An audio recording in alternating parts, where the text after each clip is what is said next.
let's start with the article that we wanted to have you on for about a week ago. Delayed gratification for us. This was delayed gratification, but I thought it was interesting because, again, I think it's something that you and I have talked about in the past because when Vegas was making their cup run, that the fourth line was having an impact, and maybe actually there was a little bit even on the score sheet, but the fourth line clearly was effective for some stretches in the postseason. And you even saw a guy like Tom Wilson for the Capitals. There was a reason that maybe you think he got overpaid, but a big part of the reason he did get paid is for what he brought yet again in the playoffs. And yes, you and I are both very well documented in terms of try to find the inefficiency, and still the inefficiency still has seemed to be get as many skilled players as you can. But maybe we are now starting to almost undervalue size, and as weird as it sounds, maybe that's becoming the new inefficiency.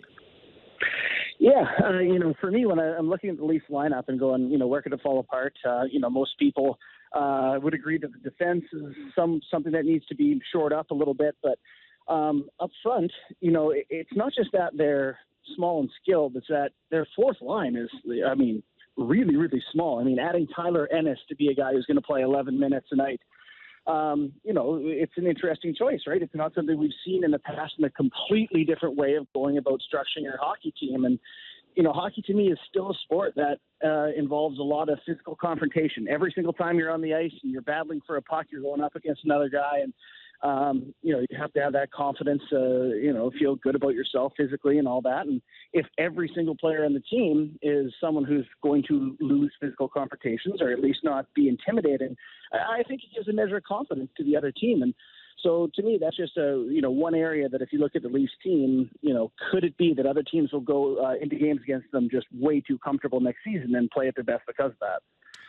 So two things. Well, one is that, I don't know how many minutes that fourth line is going to play at all this upcoming season. Those first three are going to be so damn good, and we're talking about like 20 minutes per centerman. That leaves not so many for that fourth line. And secondly, I think I buy the physicality argument as we go into the playoffs. Not as much for the regular season. I feel like this team is going to skate all over people over 82 games. I could see it, though, yeah, for sure. In a 7-game series, that's where I could see it rearing its ugly head.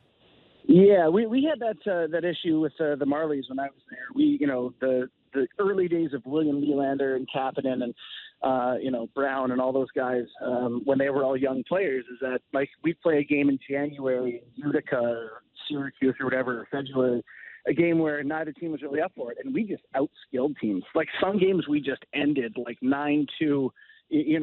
Before the second period was over, we just rolled over them because we were more talented. But when everyone's engaged and everyone is pressing and it gets really hard, we found that we had struggles in playoffs when things really did get physical and difficult. And that's just the concern is that, the Leafs are not trying to build to be better than last year and just, have a good regular season and, whatever after that. This is a team that's trying to win a Stanley Cup. So to me, that's an area where they could potentially run into problems in the postseason. Yeah, and I think that is the part to clarify. For sure, are they going to have their lulls in the regular season? Absolutely. Are they going to have some frustrating games that get a little chippy and maybe they can't match the other team and frustrations boil over for them? For sure. But yeah, the playoff thing is where it is going to be the most interesting because, I think about that Rangers game in the regular season last year where they put Cody McLeod on the ice and there was this whole thing, what are the Leafs going to do? Cody McLeod's out there. He was stapled to the bench for the entire third period because he couldn't skate with anyone out there. And so that, to me, is not intimidating. But just like I think I saw when you originally put out the article, someone was talking about how one of the reasons some of these guys make it to the pros or the reason that some of these undersized guys are able to make it to the pros is that intimidation is not that big of a thing for them. And while I think that's probably true for a lot of the guys, I also don't think that that there's no universal quality with NHL players other than they're athletic. Like, I don't think from a temperament standpoint that, William Nylander and Nazem Kadri are necessarily the same guy. I think that if you do get into a series with another team that is playing that game with you, that is saying we're bigger than them, we're stronger than them, and we're tougher than them, and we're going to continue to hammer that home, you're going to see a couple of guys on the team, maybe not break, but boil over, take a dumb penalty, have a bad shift, make a mistake. That those have to be acknowledged as real things. It's not a huge downfall, but it can't be looked at as every single guy has the exact same temperament and will react the way they're not robots. Yeah, no, I could not agree more. And, one of the things I was trying to get across, I'm not sure if I was able to, but, the Leafs have some guys that I would consider hockey tough. Andreas Janssen is one, Nazem Kadri is one too, where they're smaller guys and they're not afraid. They don't care. They don't care who's out there, who they're playing against. They're just going to go, go, go. They're going to take the hit to make the play, and all that stuff. And that to me is hockey tough, and it's a really valuable attribute. But, the other side isn't all built of the exact same players like that are hockey tough or whatever. And some players can get intimidated. And, when I played, I openly admit that there were times where I did not feel comfortable and did not want to go get the puck and pulled up in areas where maybe I wouldn't have, were I going up against someone a little bit smaller. So it's not that I don't think the small guys can be tough. It's that I don't think they have the guys that can intimidate the other side and make them hesitate. So just to clarify, for the record, you think this is the Leafs' fatal flaw and they go out in 4 in the first round, right? Yeah, that's exactly what I'm saying here. I don't even think they're going to make the playoffs because they're all scared and small. Okay, yeah, just wanted to just make sure that's out there on the record. Got on record. So Ryan Ellis gets 8 times 6.2, I think it was.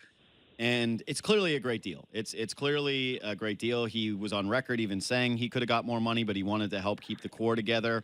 I wonder if you think Jake Gardiner is that type of guy. If we're looking at him as an unrestricted free agent, one, what do you think he's worth to the Maple Leafs versus what he's worth on the open market? And two, do you think that he is the type of player that would take that discount at this point of his career to stay with this team? I don't know Jake personally, so tough to properly weigh in on this. But the impression I get is that he's probably worth more on the open market than he is to the Leafs, and I don't get the impression necessarily that he would, take a discount to be a part of a winning team here. And there's just so many big salaries coming up for the Leafs. That negotiation is going to be very important to the team, and there's a large variety of opinions on Jake and his value to the team. I don't really see a way that the Leafs get him under a contract that helps him just because he could make so much more on the on the open market. So I'm skeptical that they get a deal done. What about William Nylander? Still hasn't signed a deal, restricted free agent, so has to have one before the start of the season. We've seen a couple of different deals that are comparable. Signed Dylan Larkin, signing for just over 6 over 5 years. Of course, Pasternak making 6.6. Pasternak's better. Like there's no argument you can make that Nylander is better than Pasternak. Is it somewhere between the 6 and the 6.6? Like that seems to make sense, doesn't it? Yeah, and I think if you're the Leafs, you can live with that, right? I mean, you got to pay your best players, and you have to have good players. So, that's just sort of the reality of running an NHL team. And I think he is talented enough that he can help you win those games when things get tight. And certainly for me, I agree Pasternak's better. And I also think the Pasternak contract is kind of garbage for him. So it's really nice if you're the team to show Nylander this contract and say, how can you say you're worth more than this? Even though I think that the problem is that Pasternak's not getting paid enough. So I think that contract does him a lot of favors. Yeah, the Pasternak contract, it's funny because there was that holdout. It was last year, right, that he got the new deal? Yeah. So he holds out and he ends up with this deal. And at the time, there was all that discussion of, well, he can't make the most money on the team. He's not the best player on the team. And now we're looking at that deal and saying, that guy should probably make like $2 million more a season. I'm not really sure how he ended up getting bamboozled in this way. It doesn't really seem like a good contract. So I don't know how much a guy like William Nylander, who's friends with him, wouldn't communicate and who has that, NHL father and is a little bit of a different cat, would look at that and accept someone just telling him, well, this is what the comp is, and he makes more than you, so you can't make as much. And he'd be saying, yeah, you know what? I know that guy, and he's upset with that contract, and I don't want to be him a season from now. And also, nah, you can stuff it. I'm not taking that deal. And so I wonder for him, if I was William Nylander, let's just play the game of if we were William Nylander. Oh, hold on. Oh, what a world. I'm just staring at you for a second. Let's soak that in for the first second of how nice it would be. Oh, God, I just opened my eyes. Yeah, but the second part would be, wouldn't you want that shorter term deal? Like you're coming off of a little bit of a down postseason performance. There are some kind of bad long-term comps for you. I would be rolling the dice on myself and looking for a bridge deal over signing long-term unless I was really buying into the whole, hey, let's keep this nucleus together forever thing. Yeah, so what makes sense to me then, if you're Kyle Dubas and you're looking at Nylander and you believe he's better than his, postseason results this past year, and you're not oblivious to the fact that Pasternak contract is probably a little bit undervalued, maybe you go to Nylander and you say, hey, he's making 6.5 or whatever he makes. We'll give you 7, despite the fact that all of his numbers are better than yours, and try to lock him up long term before it goes out and puts up 80-some points next year, and all of a sudden he's costing you 10. So this might be an opportunity to look like you're the good guy, at the same time locking up a player for a fair price. Yeah, I found William Nylander. Oh, please lock me up for 8 years to be under Mike Babcock, who the second I have a bad shift will throw me down on the fourth line and I'll play. Oh, yes, I'm sure I'll get my money. Maybe he just does decide to do it. Yeah, I don't know. It's weird. I guess maybe we're probably looking at this a little bit too much. It is going to get done. It's probably going to be somewhere in there. It's probably not going to be the Leafs' biggest cap issue moving forward, but it's still fun to talk about. And the reason it's fun to talk about is the team's good. And Ben and I were discussing this the other day. So I saw Corey Pronman put out a prospects ranking sheet for the Leafs about a week ago. And I love reading Corey, and he's one of the best at what he does. And I looked over his piece, and I think he had the Leafs as 19th. And I don't mean this as any disrespect to Corey. I meant it as I just didn't care. And I couldn't remember having that feeling for a really long time of I really don't care what the prospects are doing. Sure, am I going to be interested in the development of Timothy Liljegren? Absolutely. Do I want the right-hand D prospects that they drafted this year to take steps forwards? Will I check in periodically? Great. But I think that there's something to be said about the state of the franchise right now that, for the first time in I can't remember when, there isn't this waiting for a prospect thing or a group of prospects thing. It's all about buying in for right this very moment. Yeah, this is, if you're a Leafs fan, this is a beautiful thing. For years you've been listening to the system going, hey, maybe we might have a good player.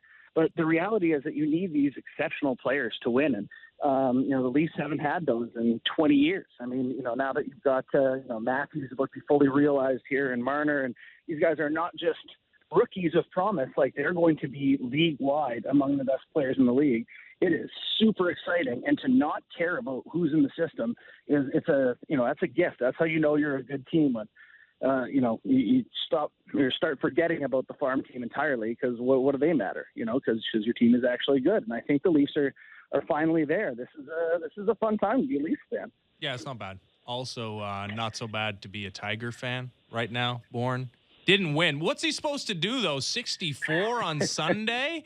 The final 3 rounds he's ever had it at a major championship. Did you even watch it? Were you able to catch it, or were you playing golf? I was start to finish on that one. The biggest thing I would say is don't open your tournament going bogey, double bogey. Yeah. That sets you behind the 8 ball a little bit. But I feel like people who acknowledge that he's a really unpopular guy and really hard to like are coming around too. Everyone's kind of enjoying the Tiger resurgence. That was a lot of fun. The guy sitting next to me is one of those guys.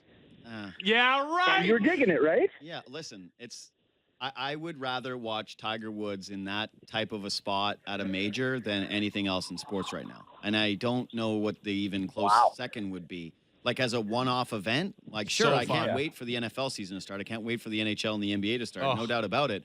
But when he hits that 9-iron, the hook around the trees from the gallery. Yeah, sure. But all I'm saying is this is the first time ever where someone tweeted how many days it was until Augusta, and I felt sad. I was like, oh, really? We got to wait that long?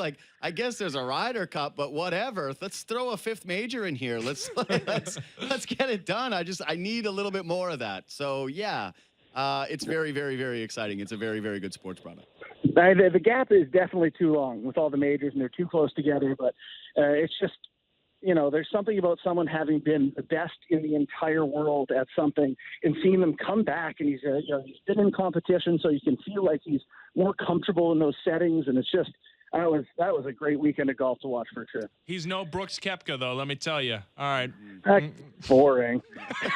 Boy, yeah, so many other exciting golfers, though. All those guys, just so much personality there, and so many great stories about how they came up from being rich to being here. Yeah. Golf. They didn't have silver. They had platinum spoons. Yeah. All right. Thanks, Bourne. See you, buddy. All right. Thanks, guys. Justin Bourne. Good show, Leafs analyst. Good to talk Leafs. Great to talk Leafs.